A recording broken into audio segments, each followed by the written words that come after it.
O engenheiro que teve parte do corpo queimada depois que uma bateria de bicicleta elétrica pegou fogo está internado. A bateria estava sendo carregada no apartamento do engenheiro, no Leblon, bairro mais valorizado do Rio de Janeiro. Ele disse que tirou a bateria da tomada quando percebeu que ela estava muito quente, mas que logo em seguida essa bateria explodiu. O fogo se espalhou pelo apartamento em poucos minutos. Ele tentou apagar, mas não conseguiu.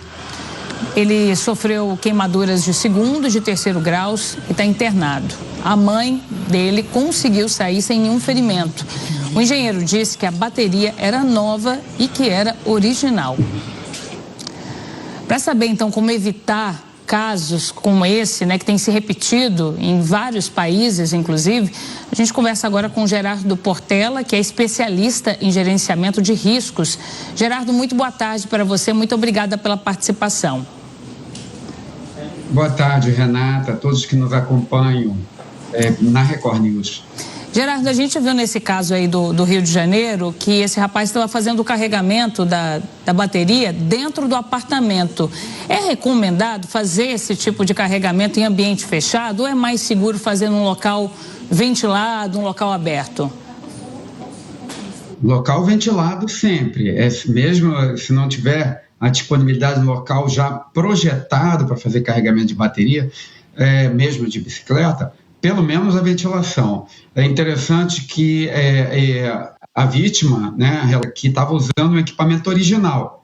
E isso é importante, porque existem cabos que são muito parecidos com os originais, mas às vezes não são de cobre, são de misturas de alumínio com cobre, superaquece.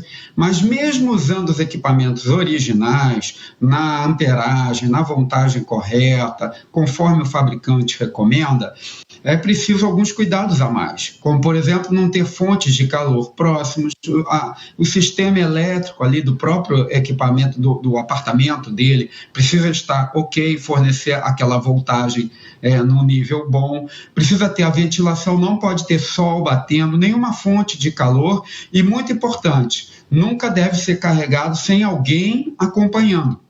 Não é um processo que você possa deixar ali conectado e ir dormir ou então sair de casa. Você tem que desconectar se for dormir e desconectar se você for sair de casa.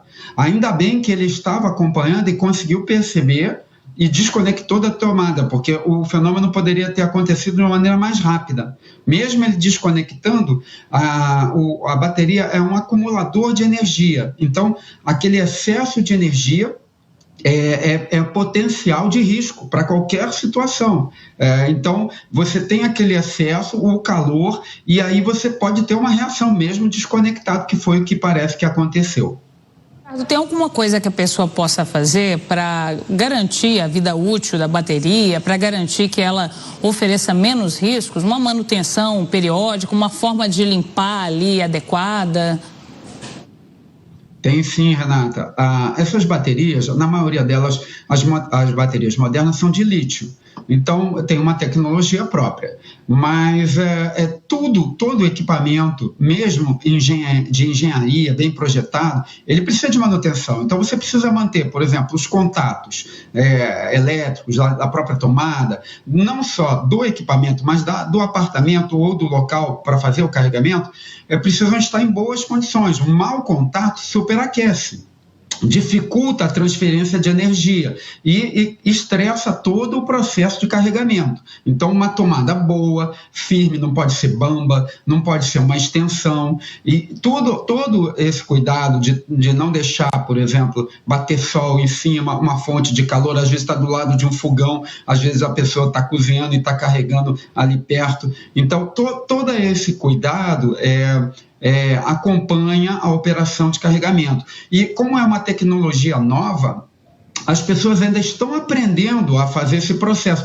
A bicicleta elétrica e o equipamento elétrico por bateria é seguro, porém as pessoas ainda não sabem exatamente como usar e não existe padronização e regramento técnico oficial de locais onde carregar. Alguns condomínios já estão criando áreas para isso, mas não existe ainda uma posição técnica definitiva designando quais os locais dentro de um condomínio, dentro de um apartamento, uma casa, para fazer o carregamento. E as pessoas estão aprendendo a usar essa tecnologia, que ela é segura se usada corretamente. A gente vê muita gente fazendo a limpeza dessas bicicletas, às vezes até em posto de combustível, por exemplo, jogando água ali direto no equipamento. Isso pode danificar de alguma forma, Gerardo? Pode prejudicar a bateria?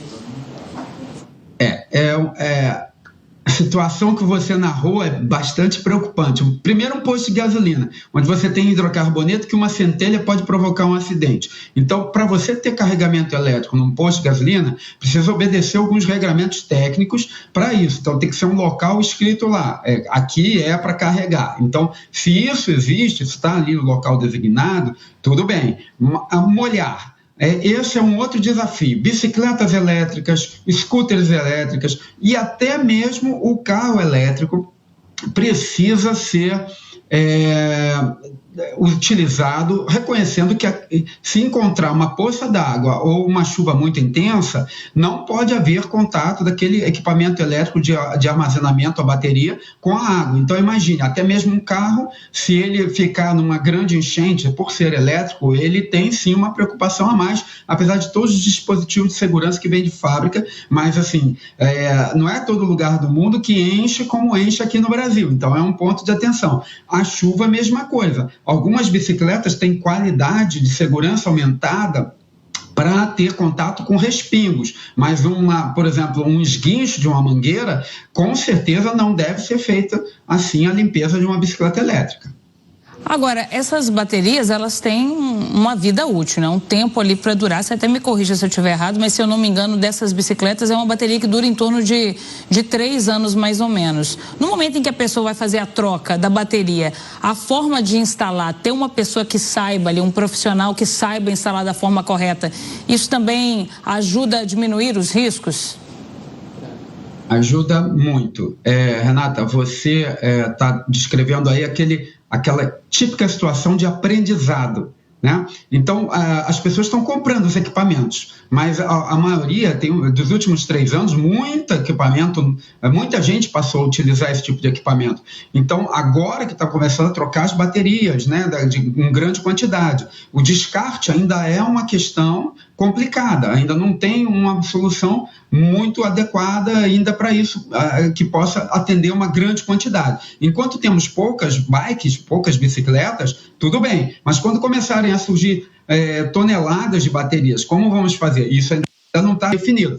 A questão toda é que quando você adquire uma bateria dessa, ela pode aparentar ser exatamente a bateria original e não ser, seja por uma fraude ou mesmo por uma falta de entendimento, porque às vezes o fabricante faz uma bateria igual para uma bike, que tem uma potência, que tem uma capacidade de armazenamento, e faz uma outra igualzinha, mas que é com outra capacidade. São os números pequenos, às vezes, na bateria, e isso serve para qualquer equipamento, que vão fazer a diferença, e é preciso isso ter clareza. Então, saber utilizar essa tecnologia é um fenômeno que nós estamos vendo no mundo inteiro. As pessoas ainda não estão acostumadas. Na indústria de petróleo e gás, no começo também foi assim, tinha incêndio toda hora por causa de combustível. As pessoas não sabiam abastecer, derramava. Então, nós estamos aprendendo essa tecnologia e as autoridades precisam correr um pouco mais para gerar padrões e especificações de como abastecer, onde abastecer em prédios, para que as pessoas se sintam seguras. Afinal, eu posso não ter uma bateria em casa, mas meu vizinho pode ter e causar um incêndio que vai me afetar. Então, isso é uma questão de segurança pública até. É uma tecnologia nova, né, Gerardo, que está em processo de evolução, né? A gente ouvia falar muito de celulares explodindo durante o carregamento, por exemplo, e a gente pouco ouve casos como esse agora. É uma questão de evolução da tecnologia também e a questão do aprender a utilizar também, que você mencionou, né? É verdade. O comportamento da bateria do celular, do notebook, da própria bike e do carro é muito similar. O que diferencia nesses equipamentos é a quantidade de energia. Então, quando uma bateria de celular dá problema, também por falta de especificação correta ou de mau uso, ele vai gerar um potencial de incêndio, de explosão e de danos às pessoas. Agora, uma de bicicleta elétrica é maior.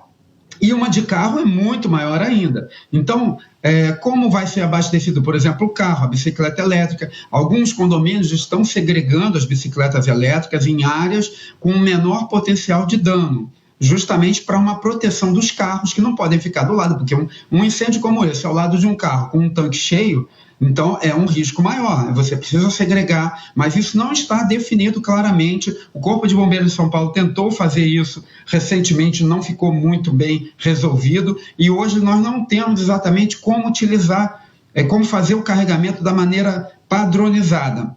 O que a gente tem são essas recomendações que eu acabei de passar: usar o equipamento correto e orientado pelo fabricante, não troque a bateria por conta própria, não compre bateria pela internet sem ter certeza da procedência, e fazer o carregamento local arejado, protegido de sol, protegido de calor, com uma boa instalação elétrica. Gerardo, agora pelo que você está falando, a sensação que a gente tem é que o que tem sido feito hoje está completamente em desacordo com essas normas de segurança, né? Porque o que a gente vê, por exemplo, são muitos condomínios na garagem, que é uma área ali pouco ventilada, mais abafada, cheia de carros, com combustível ali inflamável, com postos de recarga ali para os carros elétricos. Não é o indicado, então, não é o mais seguro, né?